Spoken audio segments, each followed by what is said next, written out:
Hi, I'm Lily. Today I'm going to read you the story The Clever Old Principal. Read with Phinnie Level 5. The Clever Old Principal. Let's read it. Mrs. Lamb used to be a principal in a kindergarten. She taught many children over the years. She used to tell them riddles. To her surprise, all the children liked the riddles. They sometimes made up new riddles themselves. Mrs. Lamb lives alone in a house in the countryside. She loves growing flowers in her garden. She enjoys her life, but she misses her students a lot. Lisa, Jack, and Desmond are primary 5 students now. They were students in Mrs. Lamb's kindergarten. They sometimes visit Mrs. Lamb. They send her emails too. Mrs. Lamb is old but clever. She knows how to use a computer. Mrs. Lamb received an email from Desmond last Monday. To Mrs. Lamb, Mary.com. From Desmond.tam, Mary.com. Subject: Visiting you. Dear Mrs. Lamb, how are you? We are having the Christmas holidays now. Lisa and Jack come to my house every day. We always play computer games and make models. We are bored. Can we come to visit you this weekend? We want to visit the village school, which will soon be replaced by a new school building. I have scanned a leaflet about the village school. You can have a look at it. It is near your home. I look forward to hearing from you soon. Love, Desmond. Mrs. Lamb read the leaflet. To know more about the past, Cheeling's village school will soon be replaced by a new school building. Do you want to know about its past? What did the children do at the school? What did the school look like in the old days? What was daily school life like? Come and take a look now. Don't miss this chance. On Saturday, Lisa, Jack, and Desmond arrived at Mrs. Lamb's home in time for lunch. What games do you like, children? Asked Mrs. M. I used to like with dolls in the past. Nowadays, children love making puppets. I sometimes make puppets too. I used to play with radio-controlled cars in the past. Nowadays, children love making models. I came first in the model-making competition, said Jack proudly. Desmond, which is your favorite hobby, swimming or playing computer games? I like playing computer games now. I remember I used to play clapping games with my sister in the past, said Desmond. What's your favorite hobby, Mrs. Lamb? Asked Lisa. Let me tell you a riddle so you can guess what my favorite hobby is, said Mrs. Lamb. It's a board game. Each player needs some colored glass boards to play this board game. I know, it's Chinese checkers, said Lisa. Very good, Lisa, said Mrs. Lamb. Let's play Chinese chatters after lunch. I'm sorry, Mrs. Lamb, said Jack. I don't know how to play Chinese chatters. Don't worry, said Desmond. Mrs. Lamb used to teach children. She can teach you how to play. Yes, I can teach you, said Mrs. Lamb. It's easy and fun. After playing Chinese checkers, they went to visit the village school. Which way should we go, left or right? Asked Desmond. We should go left. Believe me, said Jack. I know the country. No, we should go right. The village school is on our right, said Mrs. Lamb. Jack wasn't happy. He thought he knew the way. The village school was small. In the playground, the children saw something painted on the ground. What's that? Asked Jack. It's a game called hopscotch. The player throws the stone into a square, hops and jumps along empty squares to pick up the stone, answered Mrs. Lamb. In the past, children used to play hopscotch. Nowadays, not many children play this game. But in our house, my mom brought hopscotch in our mat, so we play hopscotch every day. Hopscotch?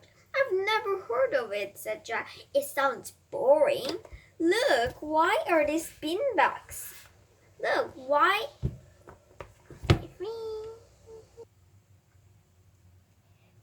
Look, why are these some beanbags? Asked Jack. In the past, children used to play beanbags, said Lisa. How do you know? Asked Jack. My granddad told me about it, said Lisa. I used to play beanbags too, said Mrs. Lamb. Which was your favorite game, playing hopscotch or beanbags? Actually, I used to play guessing games, said Mrs. Lamb. Me too, shouted Jack. Then let me tell you a riddle and see if you can get the answer, said Mrs. Lamb. It walks on 4 legs in the morning, 2 legs at noon, and 3 legs in the evening. What is it? You can think about it and tell me the answer tonight, said Mrs. Lamb. Mrs. Lamb, let's talk around the school now. There's a lot to see here. Which room shall we look at first? This one or that one? The children were not looking at the school anymore. They wanted to think of the answer to the riddle. Suddenly, Desmond said, Is the answer man? Well done, Desmond, said Mrs. Lamb. I understand.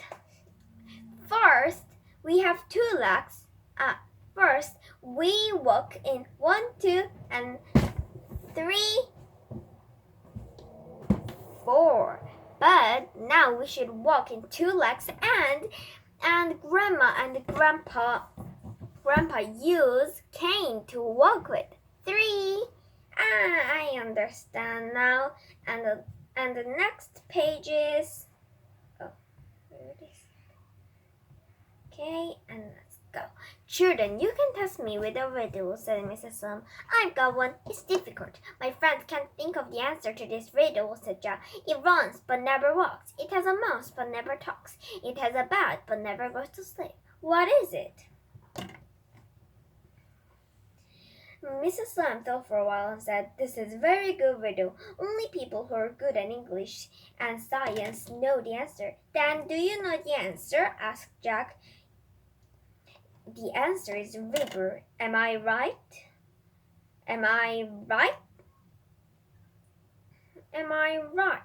You are right, said Jack, looking very disappointed. Mrs. Lamb is good at English. She is also good at science. She knows a lot about nature. After visiting the village school, Mrs. Lamb showed the children around the countryside. Many people liked spending their holidays there. Some brought their cats and dogs with them too. In the evening, Mrs. Lamb had a barbecue with her children in the play park. So, when they were there having the barbecue, Lisa told them a riddle. Mrs. Lamb, I just made up a new riddle myself, said Lisa. Tell us about it, said Mrs. Lamb. Listen carefully, said Lisa. It goes over your head and under. It never goes down your body. Listen carefully, said Lisa. It goes over your head and under your feet, but it does not touch your body. What is it? You know? I don't know. Can you give us some hints? Asked Desmond. Sure, we sometimes play with it during PE lessons, said Lisa. I think children used to play with it in the past too. A skipping rope, shouted Mrs. Lamb. That's right, said Lisa. The children loved playing guessing games. At night, they went to bed to Mrs. Lamb's house. Jack wasn't happy, and he thought that Mrs. Lamb was very clever. He wanted to show everyone that he is the cleverest person in the world. I understand. So Jack had a plan. I don't think Mrs. Lamb knows the answer to every question, said Jack to Lisa. What do you mean? Asked Lisa. Mrs. Lamb is a nice old woman. I think she's very clever too. Let's see, said Jack. Then he went to bed. The next day, Lisa saw Jack in the garden early in the morning. "What are you doing with the little bird?" asked Lisa. "I'm going to ask Mrs. Lamb what I have in my hand." "Mrs. Lamb will know it's a bird," said Lisa. "Then I'll ask her if the bird is dead or alive," said Jack. "Oh, so you will hurt the bird if Mrs. Lamb says it's alive, right?"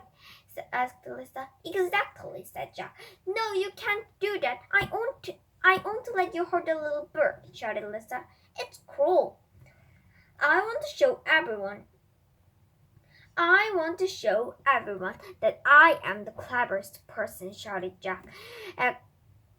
"I don't think you're the cleverest person if you hurt the little bird," shouted Lisa. Jack did not say a word.